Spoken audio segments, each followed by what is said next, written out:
GST CA inter 1।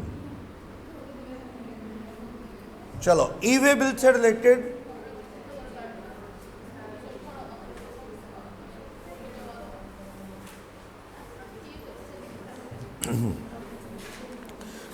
Notes booklet में 323 page पे चलो। क्वेश्चन नंबर 3 5 क्रॉस कर दो, यूजलेस है क्योंकि हमें नहीं बताना वो कितने मीटर का ट्रक ओवर डायमेंशनल होता है, ये हम नहीं जानते। जैसे वो अपन इनकम टैक्स में पढ़ते हैं ना, स्मॉल कार लार्ज कार, अब हमें थोड़ी पता है बाजार में कितनी गाड़ियां हैं, हमें तो स्मॉल लार्ज बता देगा। वैसी ओवर डायमेंशनल किसको बोलेंगे ये याद रखना हमारा काम नहीं है, तो गलती से यहाँ क्वेश्चन लगा है। 3 5 काटो। क्वेश्चन नंबर 4 जो है उसमें सी ऑप्शन की ब्रैकेट में ई वे बिल कर लो। क्वेश्चन नंबर 4 सी है ना, not applicable in case of service, bracket में ई वे बिल। अब जानते हो सर्विस में कभी ई वे बिल का सवाल ही नहीं उठता, वो तो चीज ही किसके लिए है, गुड्स ले जाने के लिए। चलो एक क्वेश्चन नंबर 18 है। 18 is it possible to move goods in multiple vehicle under one invoice. हाँ जी, माल एक है, बिल एक है, पर एक ट्रक में पूरा नहीं आ रहा। मान लो मैंने किसी को 500 डिब्बे बेच दिए इन्वर्टर के, अब 500 डिब्बे बेचे, बिल भी इकट्ठा कट गया, लेकिन एक ट्रक में भर तो नहीं रहा। 2-3 ट्रकों में जा सकता है, बिल एक है जा सकता है। क्या 3 ट्रकों में जाएगा, 3 ही वे बिल बनेंगे? 3 बनेंगे, ट्रक आगे पीछे भी हो सकते हैं, ये थोड़ी कि कट्ठे बांध के इकट्ठे जाने हैं वो बीच में अटैच करके ना, अलग अलग हो जाएंगे तो फिर दिखाओगे कैसे? फिर ये कहते फिरोगे जी एक और है हमारा, उसमें आ रहा है माल, उसके साथ ई वे बिल है। ऐसे नहीं, हर एक ट्रक का ई वे बिल क्या बनेगा, अलग अलग। सबके साथ इनवाइस की कॉपी 2 के साथ लग जाएगी, 1 के साथ ओरिजिनल, लेकिन ई वे बिल बनेगा अलग अलग। एक ट्रक में कईयों का माल जा रहा है, 12-12 हज़ार का 6 लोगों का माल जा रहा है, क्या ई वे बिल कटेगा? एक ई वे बिल के कई ई वे बिल, कई एक कैसे कट जाएगा? माल अलग अलग बंदे का है, अलग अलग बंदा अपना डिटेल चढ़ाएगा किस ट्रक में जा रहा है। उसके बाद एक एक्स्ट्रा काम कर सकता है ट्रांसपोर्टर, 6 के गए समरी बना के 6 की एक कंसोलिडेटेड और तैयार कर सकता है। वैसे तो 6 अलग अलग कटेंगे ही, उस ट्रक के अंदर अलग अलग लोगों का माल है, एक तो हो नहीं सकता ना, ये चीज़ है। तो चलो क्या पॉसिबल है पूछ रहा है आंसर में, yes no, yes only in case of goods are transported in complete or semi knockdown form, never। भाई देखो क्या मल्टीपल व्हीकल में जा सकता है, मतलब वो भी है ना, सेमी नॉकडाउन में भी ऐसा हो सकता है। माल मशीन एक है, कंप्लीट नॉकडाउन और सेमी नॉकडाउन क्या था भाई, वो मशीन बहुत बड़ी है, 4 टुकड़ों में जानी है, सेल तो एक है, बिल तो एक कटा पूरी मशीन का, तो बिल कब कटेगा, कब कटेगा बिल? स्टार्टिंग में बिल काट दो, ठीक है ना। और बिल की फोटोकॉपी क्या है, सभी ट्रकों में जब माल जाएगा एक एक करके उनके साथ लगा दो, और क्या लगा देना, डिलीवरी चालान। लास्ट जो डिलीवरी होगी ट्रक की, लास्ट पार्ट जाएगा, उसके साथ ओरिजिनल लगा देना। तो आप देखो अलग अलग में जाएगा तो अलग अलग ई वे बिल कटते हैं। ये ज़्यादातर सेमी नॉकडाउन में होता है, बाकी जरूरी नहीं, माल कंप्लीट भी कई पार्ट में मतलब ट्रकों में लोड हो तो भी ई वे बिल क्या है, सेपरेट कट सकता है, ठीक है। हाँ, सेपरेट ई वे बिल जनरेट करना पड़ता है, इसमें कोई डाउट नहीं। इसमें आप लिख लो, इसमें आप लिख लो separate E way bill is required to be generated, यहाँ लिख लो इसी के आंसर में, क्वेश्चन नंबर 18 के, separate E way bill will be required to be generated. भैया पार्ट में जा रहा है, ट्रकों में तो अलग अलग जाएगा ना आगे पीछे, या कुछ दिन बाद कुछ दिन पहले, तो उसका क्या अलग अलग ई वे बिल कटेगा। हाँ, बिल इनवाइस एक होगा, शुरू में कट जाएगा, एंड में ओरिजिनल दे देना, लेकिन ई वे बिल तो अलग अलग कटेंगे। यस। क्वेश्चन नंबर 22 पे चलना। Is it possible to modify part A of form GST e way bill 01? क्या पार्ट ए को मॉडिफाई किया जा सकता है विदाउट कैंसलिंग और ड्रॉइंग द सेम? नो।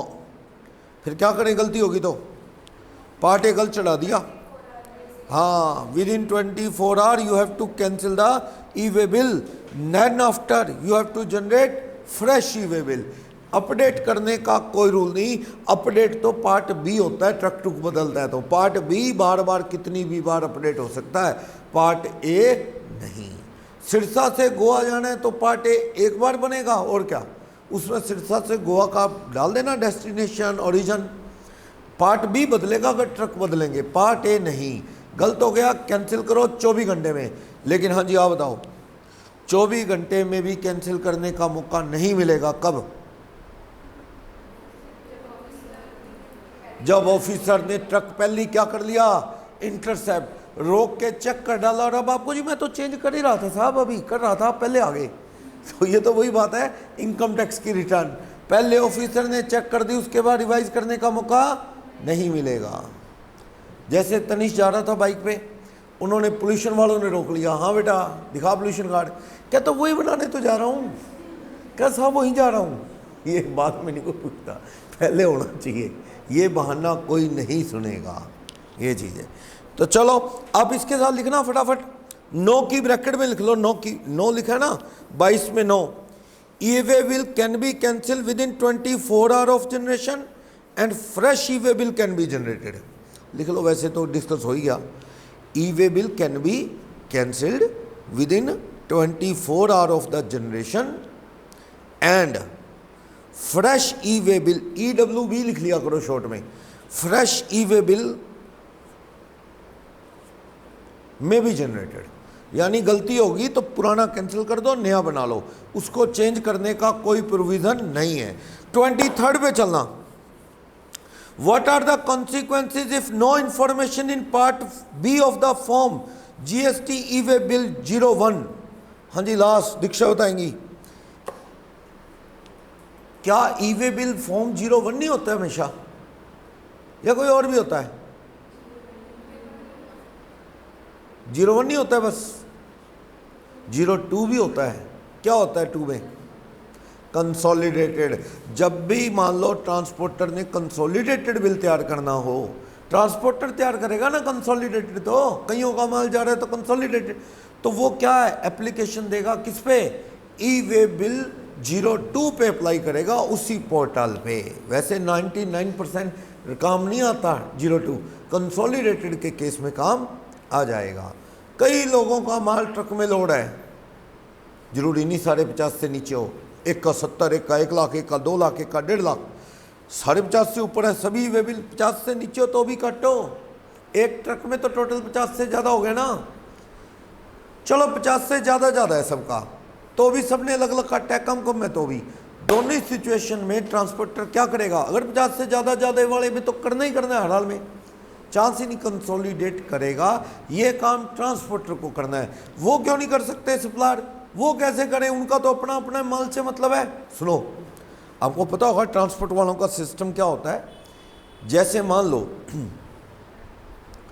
मैं पहले ना कुछ बुक्स मंगवाया, अब तो नोट्स देते हैं सारे, शुरू में बहुत पुरानी बातें कर रहा हूँ, 15 साल पुरानी बातें।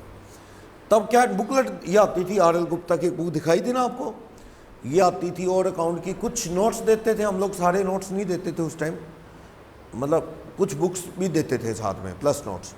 तो दिल्ली से बुक्स मंगवाते, जैसे मान लो 40 बच्चों का बैच है, 50 बच्चों का बैच, बुक इतनी बड़ी। अब कुरियर आता, जितने की बुक होती कुरियर के चार्जेस उतने।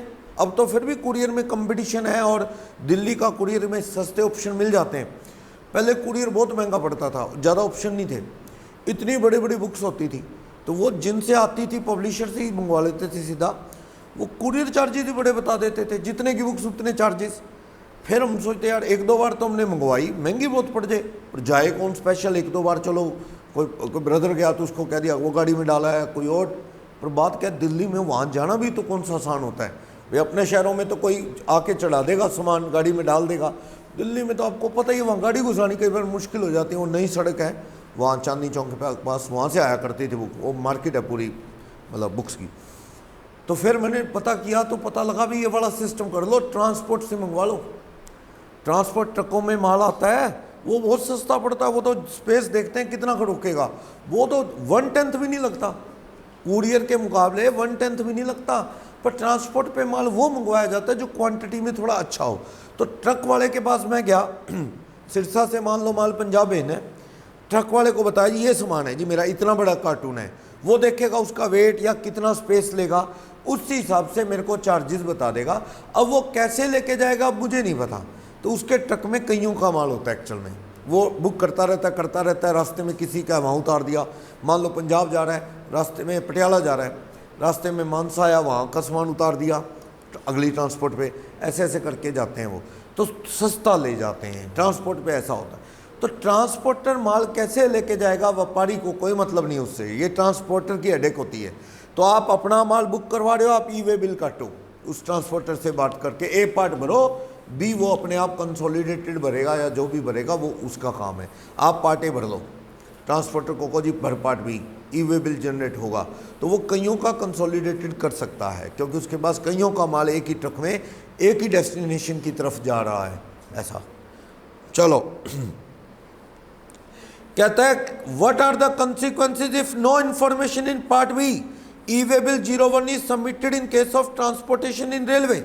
कहता है रेलवे के केस में ई-वे बिल का पार्ट बी भरा ही नहीं, तो कौन भरता है ई-वे बिल का पार्ट बी? हम ही भरते हैं, रेलवे रूलवे नहीं भरने वाला, ट्रकों में होता है पार्ट बी, ट्रक वाला भर सकता है, यहाँ रेलवे कभी नहीं भरता। तो कहता है कौन भरेगा? इसमें सीधा सिस्टम है, रेलवे कहेगा हम माल ही नहीं देते, ई-वे बिल तब तक जनरेट नहीं होगा जब तक पार्ट बी नहीं भरोगे। अकेले पार्ट ए का कोई काम है? पार्ट ए का कोई मतलब नहीं, पार्ट ए भर के बी भरा ही नहीं, ई-वे बिल नंबर जनरेट नहीं होगा, और ई-वे बिल जनरेट नहीं होगा तो रेलवे ने माल नहीं देना।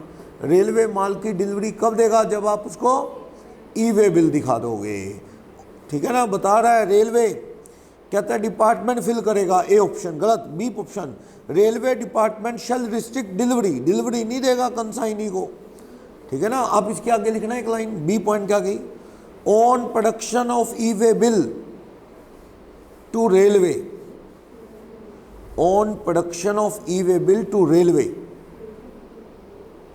To railway goods will be delivered to dealer, goods will be delivered to dealer, dealer को माल रेलवे नहीं देगा। चलो, on production of e way bill to railway goods will be delivered to the dealer. भैया production कर, e way bill दिखा और माल ले ले।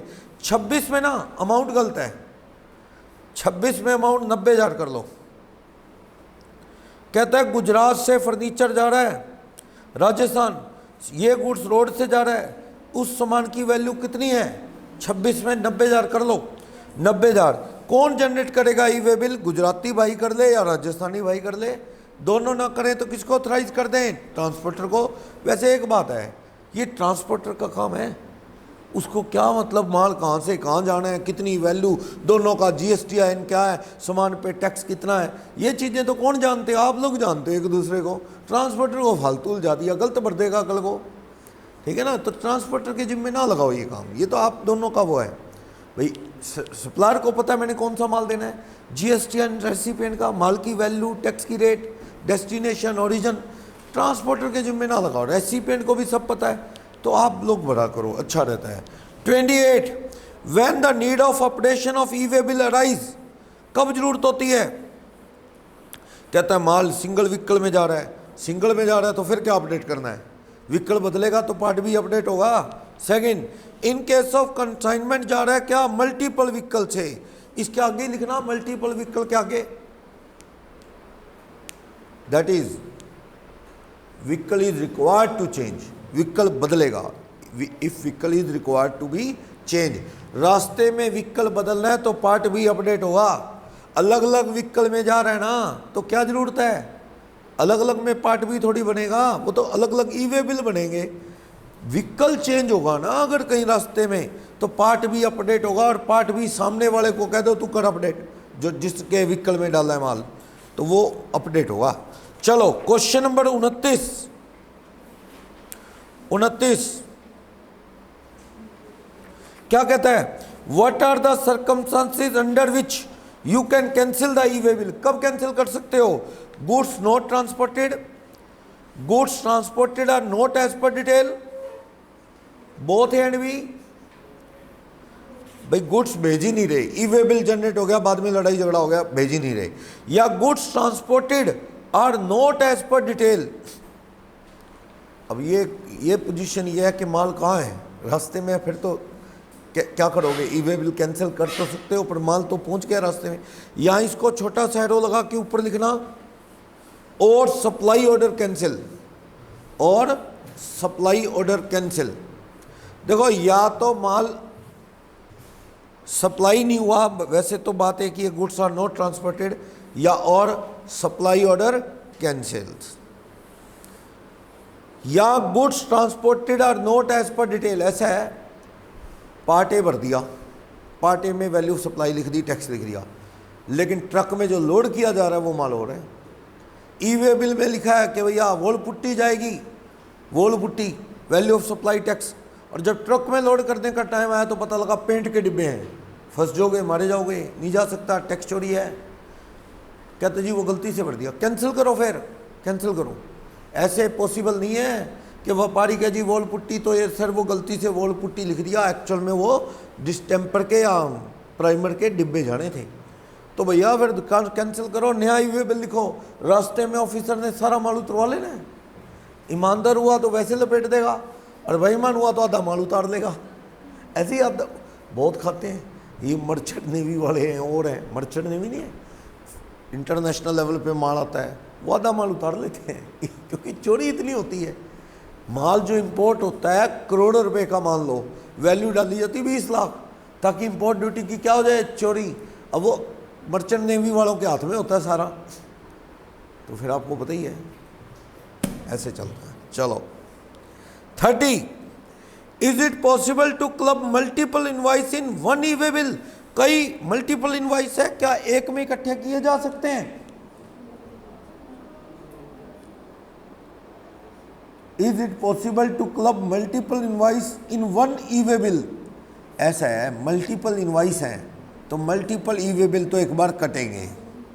ऐसा हो सकता है क्या, अलग अलग व्यापारियों का माल है, पार्ट ए ही एक भर दिया जाए, ऐसा कैसे पॉसिबल है। हर एक का रेसिपिएंट और सप्लायर अलग है, GSTN अलग है, एक में कैसे आ जाएगा। ये क्वेश्चन में कंप्लीट नहीं है, मतलब क्वेश्चन में आप ये अपनी लैंग्वेज में आप इसको अगर मतलब डिटेल क्वेश्चन हो कि जब माल के व्यापारी अलग अलग है, माल अलग अलग लोगों का एक ट्रक में जा रहा है, तो एक ई वे बिल का पार्ट ए तो कभी एक भरा ही नहीं जा सकता ना। पार्ट बी में ठीक है ट्रक एक है, बंदा सेम है, लेकिन पार्ट ए तो पॉसिबल नहीं है। तो आपको अलग अलग ई वे बिल जनरेट करने हैं। देन आफ्टर क्या होगा, ट्रांसपोर्टर क्या कर सकता है, वो कंसोलिडेटेड बना सकता है। आपने एरो लगा के ऊपर ले जाओ इसका क्वेश्चन के सॉल्यूशन को। Multiple e way bill are required to be generated. First, multiple e way bill are required to be generated first, यानी पहले तो मल्टीपल ई वे बिल बनाओ।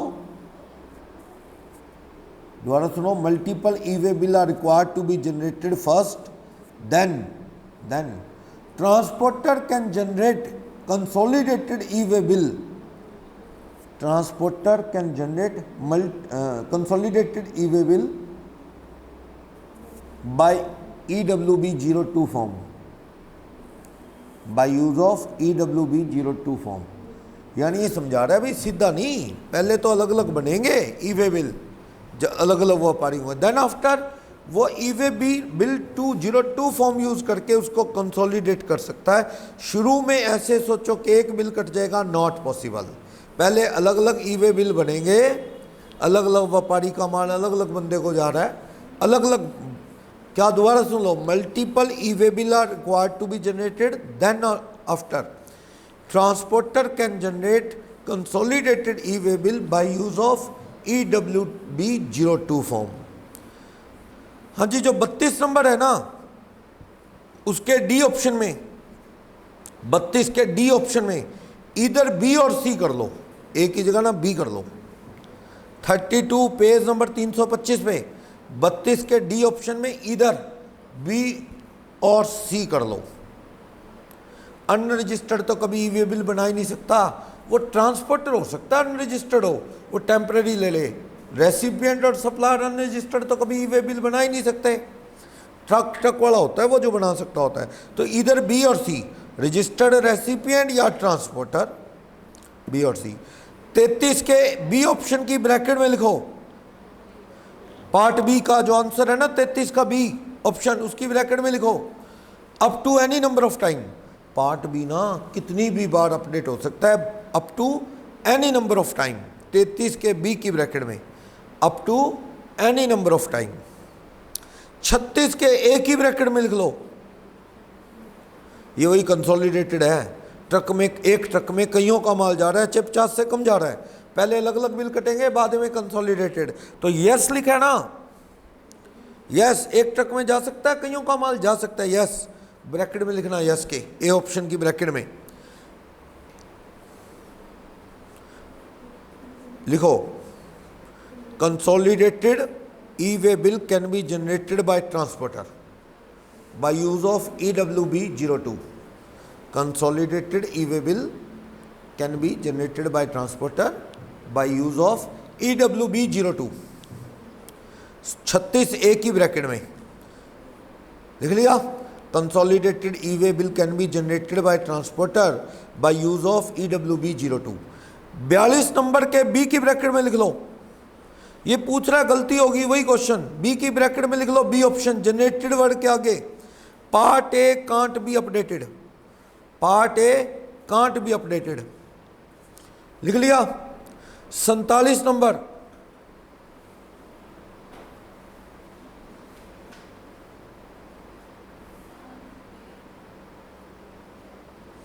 संताली में ठीक है, नो की ब्रैकेट में लिख लो, no conveyance detail required. 47 B की ब्रैकेट में, नो ऑप्शन की ब्रैकेट में no conveyance detail required.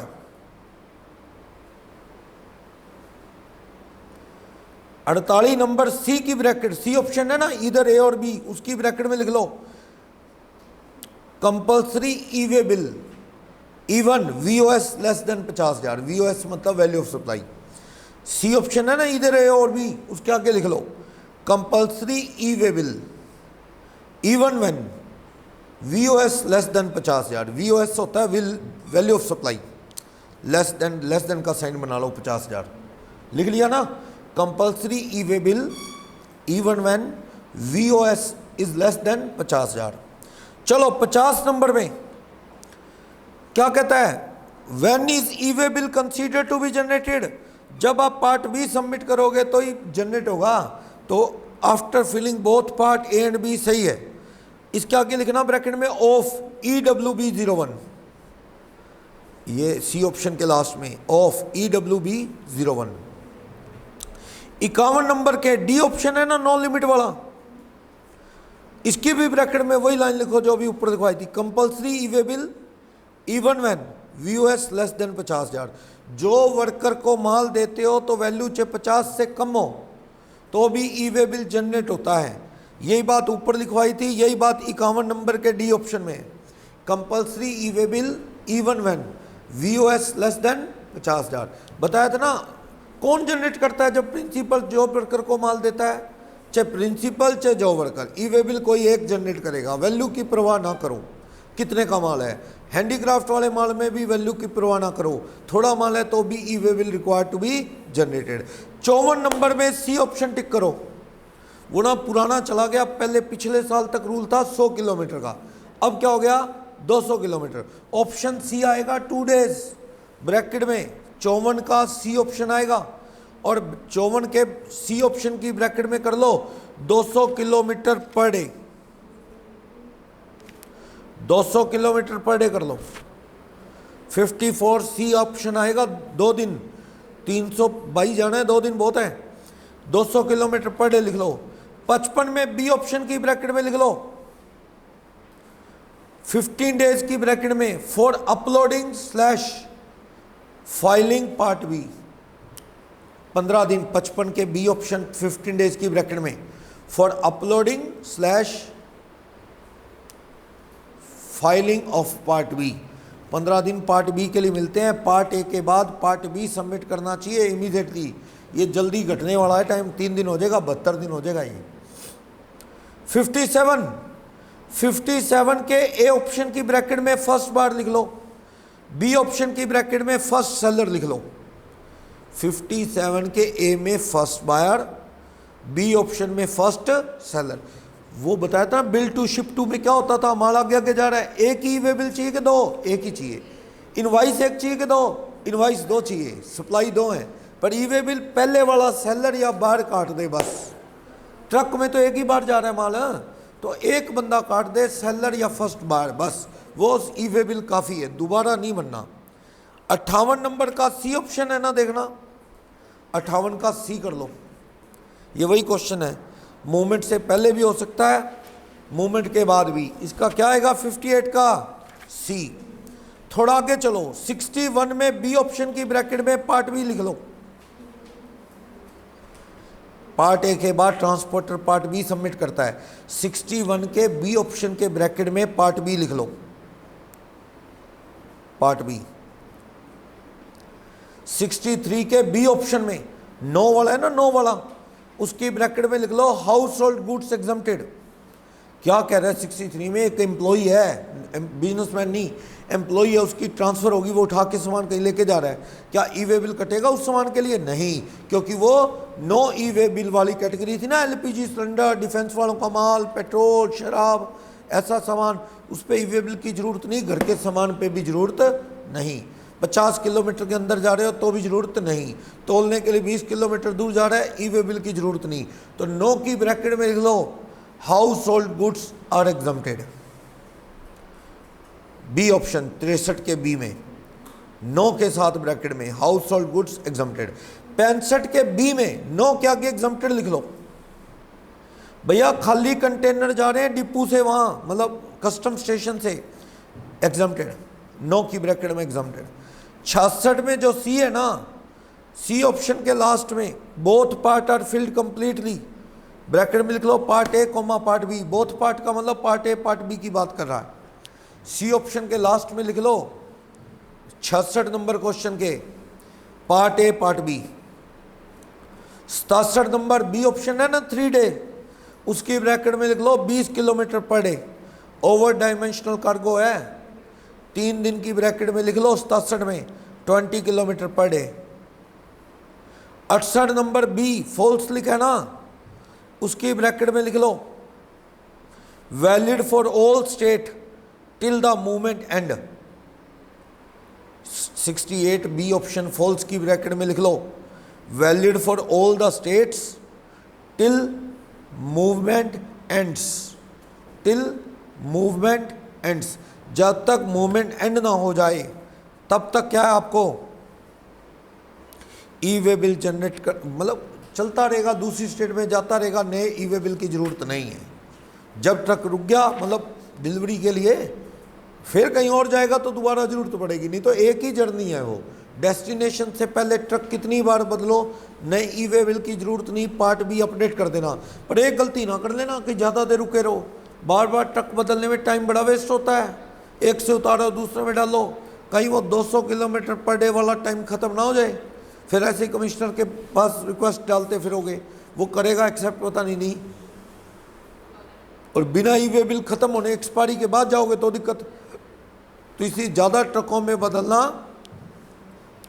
Time consuming हो सकता है, कमिश्नर के पास रिक्वेस्ट डालनी पड़ेगी। कब तक रिक्वेस्ट डालते हैं? और टाइम दे दो सर मुझे प्लीज़, 8 घंटे पहले जर्नी कंप्लीट होने, जो टाइम है ई वे बिल का कंप्लीट एक्सपायर होने से 8 घंटे पहले या विद इन 8 आवर आफ्टर आप रिक्वेस्ट डाल सकते हैं। पर एक बात है, रिक्वेस्ट डाल के आपने छोड़ दी, वहाँ बैठे उनके पास टाइम है क्या इतना, आपके लिए बैठे हैं क्या वो? पता लगा आपका ट्रक का रात 8 बजे या रात 12 बजे तक का तो टाइम ही होता है लास्ट डे, 12 बजे 12:10 पे रिक्वेस्ट डाल दी, सवेरे 8 बजे 8 घंटे ख़त्म हो जाएंगे। वो देखो क्या करते हैं, वो लेट भी एक्सेप्ट कर सकते हैं, आप अपना काम कर दो, 8 घंटे में रिक्वेस्ट डाल के छोड़ दो, वो देखो कब आपकी रिक्वेस्ट पे जवाब देते हैं। पर दिक्कत ये है रिक्वेस्ट एप्लीकेशन ही डली रहती है, कोई पूछता नहीं है, और आप उसके बिना जा रहे हो, कल को ऑफिसर ने सुननी नहीं आपकी बात, मैंने एप्लीकेशन डाली हुई है, कहोगे तो सही, सबूत भी दिखाओगे एप्लीकेशन एक्सटेंशन की डाली हुई है, दिक्कतें आती हैं। आप टाइम पे ट्रक पहुंचा लो, बढ़िया रहेगा। ई वे बिल का पार्ट भी बिल्कुल लास्ट मोमेंट पे सबमिट करना क्योंकि टाइम की गिनती कब से शुरू होगी, जब पार्ट बी सबमिट कर दोगे। हाँ जी, अब बोलो क्वेश्चन में डाउट। 64 में देखते हैं, 64 में क्या कह रहा है देखते हैं।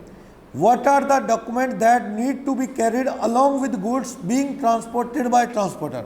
जब माल जाता है, ट्रांसपोर्टर लेके जाता है, उसके पास कौन से कागज होने चाहिए? कॉपी ऑफ टैक्स इनवाइस, अगर टैक्स वाला माल है, नहीं तो वो कोम्पो वाला है, ऐसा है तो बिल ऑफ सप्लाई, एग्जाम्प्ट वाला है तो बिल ऑफ सप्लाई। डिलीवरी चलान, हाँ बहुत बार डिलीवरी चलान जाता है। प्रिंसिपल से जो वर्कर जाएगा तो भी क्या, डिलीवरी चलान। रिटर्न बेसिस पे माल जाएगा तो भी डिलीवरी चलान। सेमी नॉकडाउन पोजीशन में जा रहा है, इनवाइस की जगह डिलीवरी चलान, इनवाइस की कॉपी चली जाएगी। Copy of E way bill number generated on common portal, उसके पास ई वे बिल नंबर होना चाहिए। हाँ बात तो ये भी सही है कॉमन पोर्टल वाला, पर इनवाइस भी चाहिए उसको, डिलीवरी चलान भी और कर देना चाहिए इसको, क्योंकि ए और बी दोनों एक साथ तो नहीं होते। ए और बी में से तो एक चीज होगी, एंड तो हो नहीं सकता ना आंसर, क्योंकि पता क्या है, टैक्स इनवाइस या बिल ऑफ सप्लाई हो गया तो डिलीवरी चलान भी होगा क्या, एक चीज होगी, या तो वो टैक्स इनवाइस होगा, अगर वो वैसे जा रहा है तो डिलीवरी चलान होगा। जहाँ तक ऐसा जैसे प्रिंसिपल से जो वर्कर जा रहा है क्या होगा, डिलीवरी चलान। तो वैसे इसमें तीनों ऑप्शन, मतलब ए और बी में से एक होना चाहिए नॉर्मली वो, और जो ई वे बिल है वो तो होना ही चाहिए। तो ऑप्शन ऑल ही टिक करो, ज़्यादा बेस्ट है। वैसे ए और बी में से एक ऑप्शन होगा, सही कह रहे हो।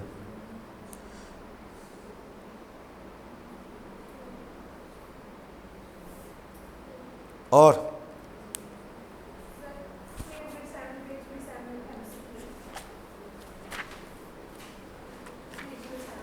ई वे बिल में कोई और डाउट नहीं?